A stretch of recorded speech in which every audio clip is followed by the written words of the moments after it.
Most visitors at Giza focus on the Great Pyramid, but directly beneath the plateau, carved straight down into the solid limestone bedrock, sits a structure measuring nearly 100 feet deep.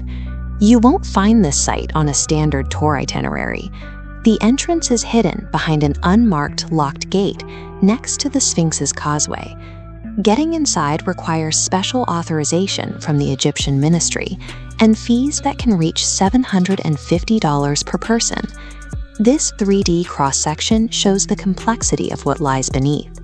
The structure is built across 3 distinct tiered levels, connected by vertical shafts.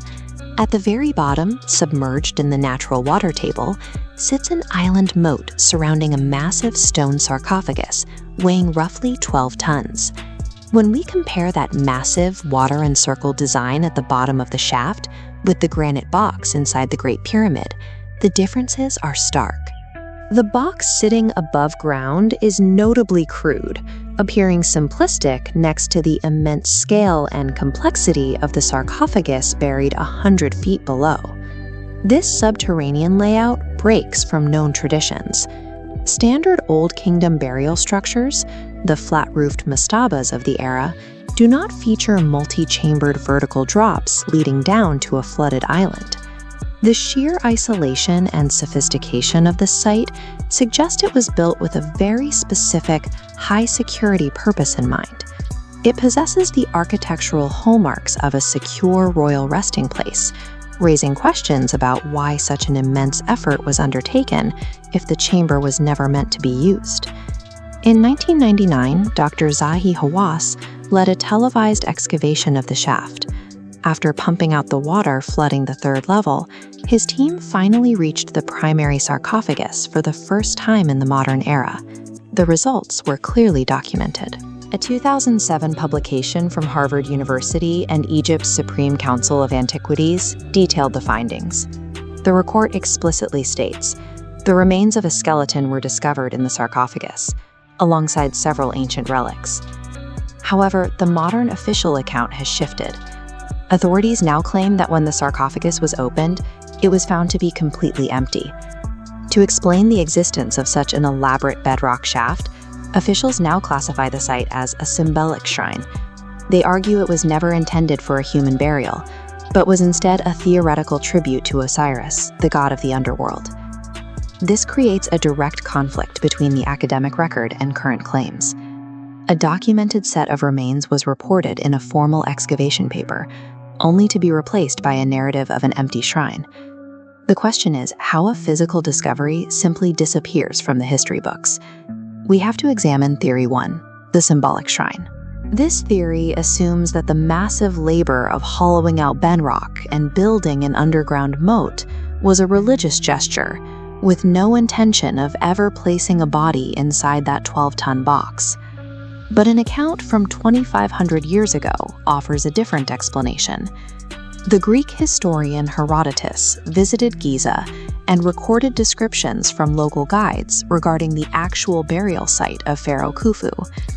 The parameters Herodotus recorded match the physical layout of this site with surprising precision.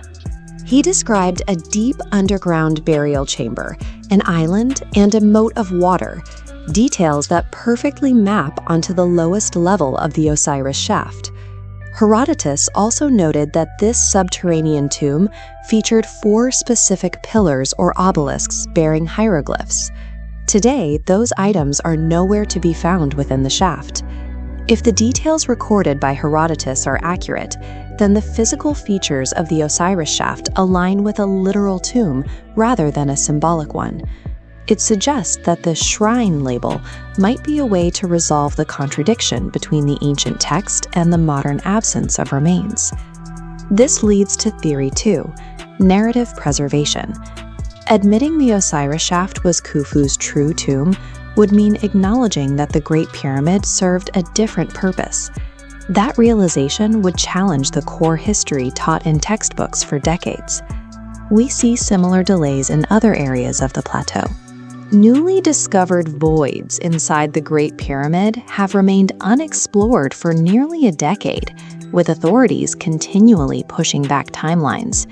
In many cases, maintaining the established story takes priority over investigating new anomalies.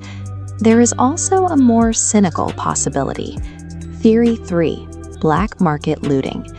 If skeletal remains and relics were indeed found in 1999, as the 2007 paper claims, they may have been quietly removed and sold to private collectors.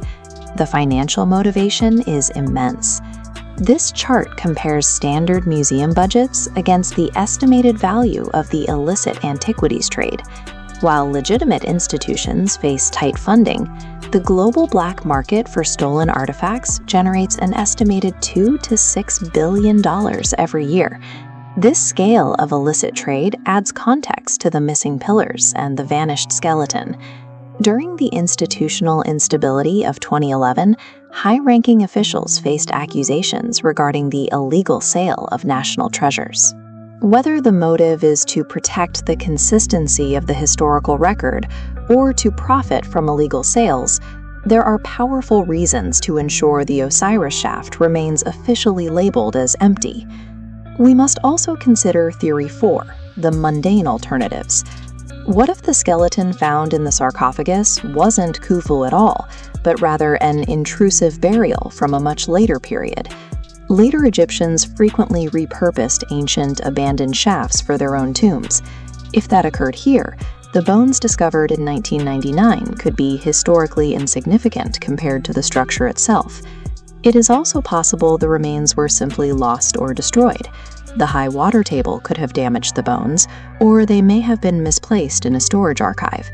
In that case, the Symbolic label might be an excuse used by officials to hide an administrative failure.